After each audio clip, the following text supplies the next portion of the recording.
order the meeting of the Finance Administration Committee. I apologize for my voice. I'm a little under the weather, so you'll have to bear with me. And as everybody knows, Dan Gray was a part of this committee and unfortunately passed away last week. So please keep the Gray family in your thoughts and prayers as we go through our business today. I'll ask Mr. Ives to do the invocation, then I'll lead the pledge. Please bow your heads. Heavenly Father, thank you for all your gifts. As our chairman just mentioned, we've lost one of our comrades, and please be with everyone whose lives Dan touched to help us find peace in his loss. Be mindful of those who especially were concerned for Dan and his welfare. Please help them through this period. And we thank you again for all your gifts in this county that we serve, and may the business that we conduct today be pleasing in your sight as well as those of the residents of this county. In your name we pray. Amen. Amen. Everybody please stand for the pledge. Pledge allegiance to the flag of the United States of America, to the republic for which it stands, one nation, under God, indivisible, with liberty and justice for all. Thank you very much. We just need to approve the agenda. Mr. Ives? So moved. I'll second that. We'll approve the agenda and move right into item number 1, which is Waste Industries. And I'm going to turn that right over to Mike. Okay. We have, as y'all aware of, Myrtle Beach Recycling got out of the cardboard collection business, and as part of their collection efforts, and they had agreement with Waste Industries in order to service their containers. And as part of that, Waste Industries approached us about purchasing their containers, as well as then we'll service and get into an agreement with Waste Industries as it relates to the collection of containers at their customer locations. Of course, we have been negotiating and talking negotiating with them, had an attorneys to look at this contractual agreement to make sure it was okay. And this is what our final document has come about to be, and I can answer any questions you may have on that. And also, we put together some information on the estimated number of containers, the estimated cost, any revenue generated for containers, and the estimated amount of cardboard we would get, as you could see. And I'll be glad to try to answer any questions about it. Mr. Chairman, thank you. You're projecting in year 1 that we could even see a net profit. Yes. It's an uncertain market. That's one reason why they're getting out. All I can ask you is, what do you see about the market, and do you see any light coming from the markets? The price we used was the average we've got for the last 12 months. The market right now is down. This month, actually, cardboard went up. It jumped almost $40 a ton, which is a good indicator. That is a good indicator. But trying to predict that market is tough.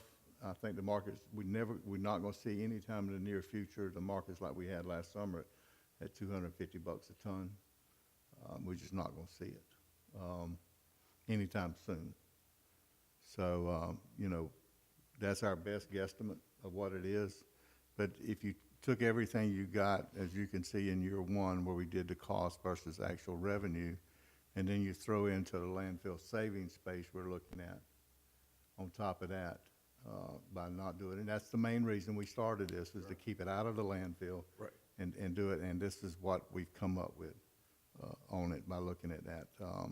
We averaged the containers, the amount of tons that we would get based on what we're averaging per container, per service. We averaged about 230 pounds per container per service, and that's how we came up with the cardboard number of actual tons per year. Can I guarantee that number? I can't, because I don't know what the prices is going to be. Has the sales price been agreed upon, or is that still in negotiations? They gave us the number, but that price has not been set in stone yet. We've been working off the number that they gave us. The cost figure assumes we'll be contracting the pickup. Yes, and as well as any new ones they may get. So basically what you're going to do is not only having our people out selling cardboard containers, you'll have those Waste Industries out trying to generate some additional service too. And where they don't offer just commingle, they just offer cardboard, we offer commingle. Right. So that would be an additional service that they'd be able to offer as well. I think the biggest statement Mike made was the bottom line is landfill space. Yes. When Mr. Giuliano came to talk to us, we encouraged him to stay in.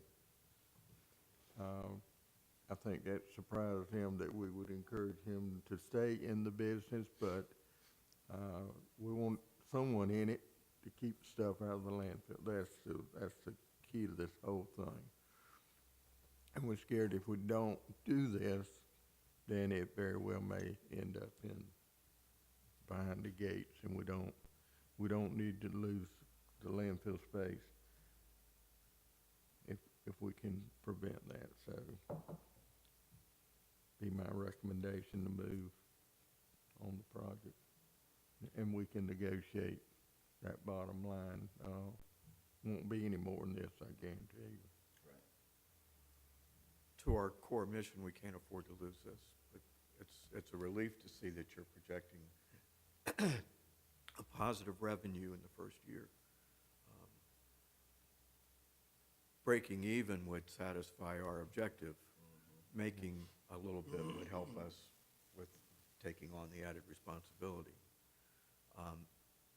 Your costs, again, you're looking at contracting out the actual route service. So what we would be purchasing is just the containers We purchase containers and servicing it too, as well as in and there. servicing. So we'd be taking their contracts in their current form. Well, but basically what we would do is sign it, once this agreement's signed with Waste Industries, then we'll sign an agreement, they'll sign an agreement for all those locations as far as the service. Assignments of contracts. Yeah, so, and we'll do all that, but the good part about this is we will be billing Waste Industries. We won't have 263 billings. We'll bill Waste Industries direct, because they don't want, on their customers, and they've done it for years, is they want to give them all the services that the customer wants, rely on one company, and that's what they want to continue. They want to be So able we to continue. will not have to bill each We won't, well, individual. we have one billing, and that's the Waste Industries. Thank you for pointing that out. And also, like with the Giuliano, our girls has had to go out and visit each location and get them to sign, try to get the customer. We won't have to do that with this. This is Waste Industries. We got one, we deal with it, and the girls won't have to go to 600 and some containers. I think it's the right move to make based on all the circumstances, so. Therefore, I make a motion that we send this to the board with a positive recommendation, Mr. Chairman. I'll second that we support staff's recommendation on moving forward with it. So Yes, sir. we'll take that to the full board meeting next week. Thank you. Item 2, Grandstone Water and Sewer Authority property. I'm gonna turn this one over to Danny. All right. How you getting out of all this today? I worked this just right. This is the issue that Grandstone Water and Sewer has requested to purchase some property.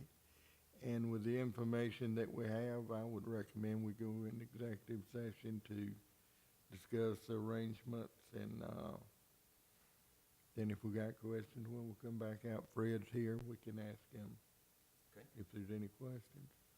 I would request, Mr. Chairman, that we go into an executive session. I'll second that, and so we'll be in executive session.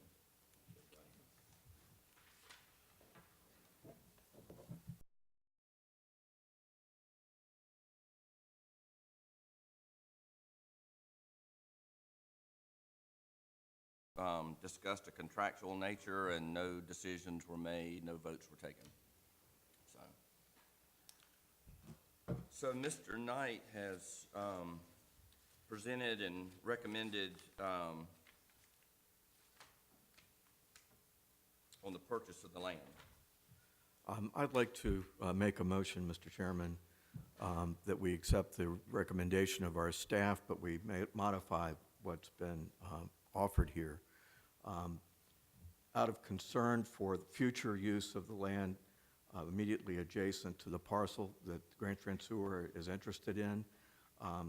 My motion would be to grant the purchase of the land, but instead of granting permanent easement, to grant access to the site without the permanent easement, so we'd have flexibility in the future for how to handle that site in the future. So we're not encumbered by a permanent easement. And I'll second that motion. Any discussion from either the committee or staff? Or Mr. Richardson, questions about?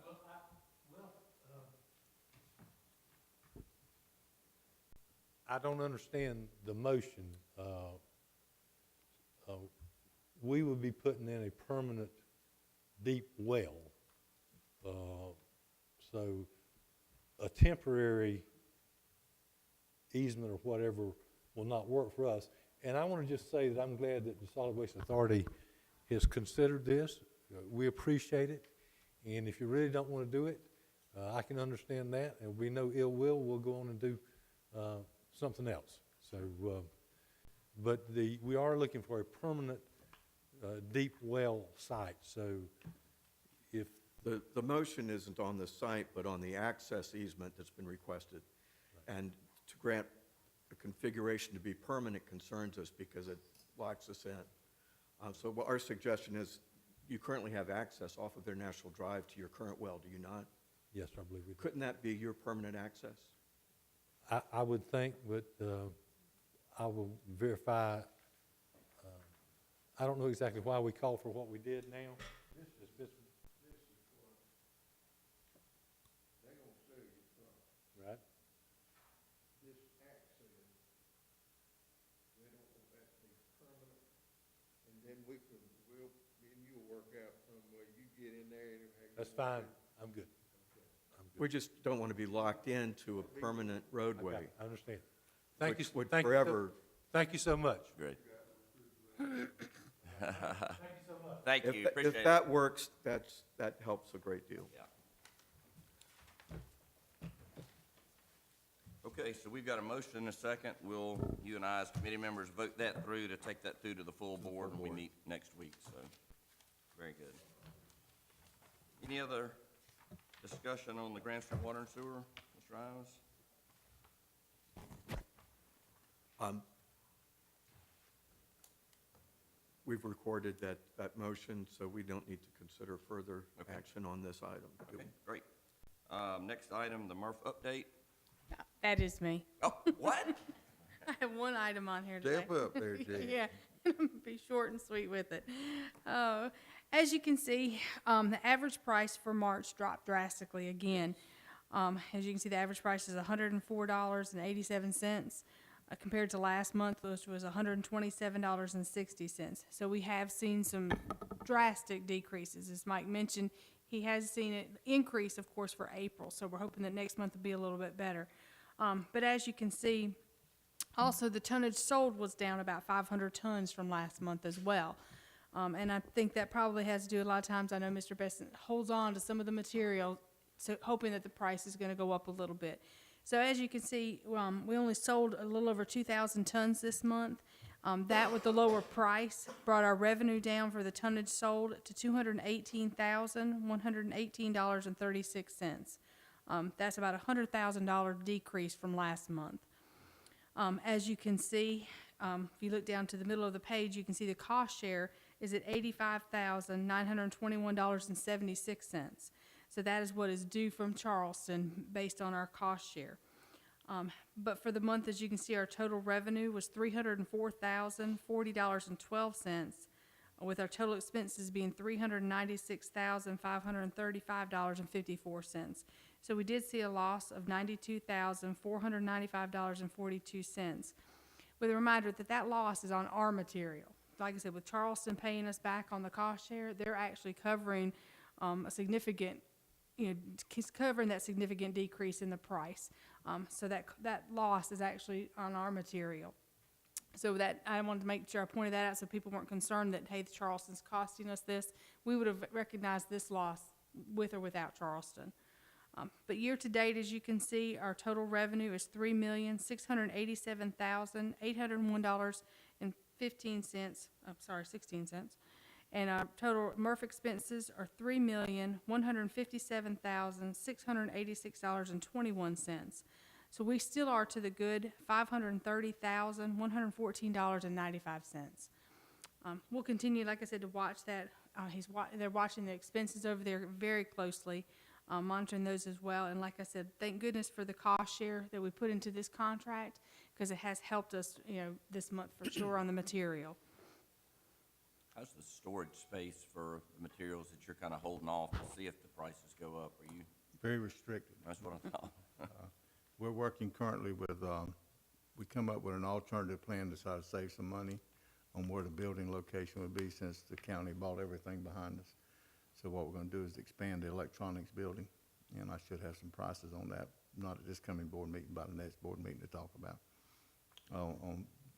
That way we won't have to pour an existing concrete pad to put the building on. We already have it.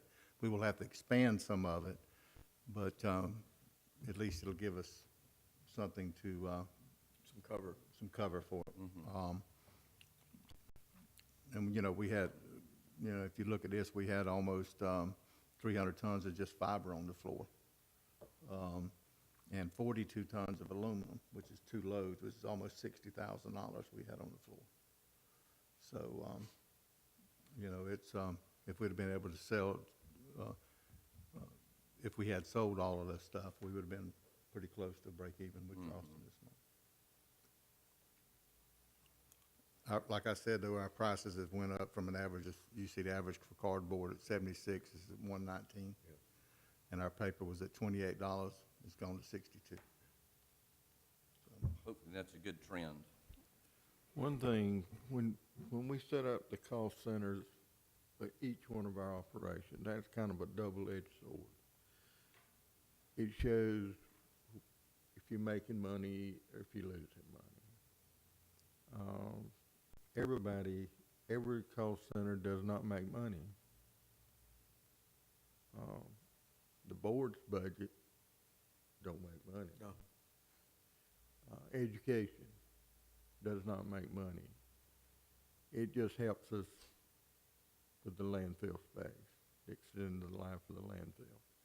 Same thing with the MRF. It's not gonna make money every day, every year, forever. When people that's in it that can get out of it and doesn't have to protect landfill space, they just shut the gate and say, when the prices jump up, we'll open back up, folks. We'll advertise it in the paper. But we can't stop the recycling trucks from Myrtle Beach and every place, everybody that's recycling. It'd be awfully hard to get the people started back up. So, at times, and at one time we set up a fund during the good days to cover shortfall in the bad days. And, but we continue to try to say, Rodney's doing everything he knew. Mike is doing the same thing to cut costs there and get stuff sold. But it's still a bang up operation. The fans have cleaned up the place tremendously. The lights have lit it up. It is different as night and day up there now, but we're moving on. And with the year-to-date results, obviously still being very positive.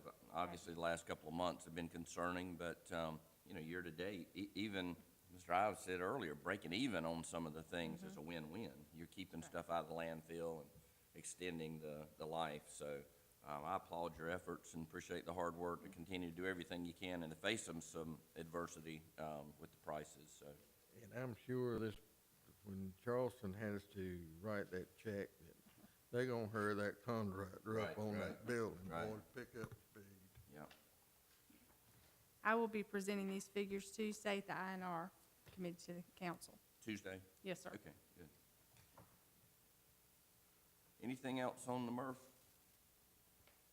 Anything else for the good of the committee? Nothing for me, Mr. Chairman. Okay. No, sir. Staff?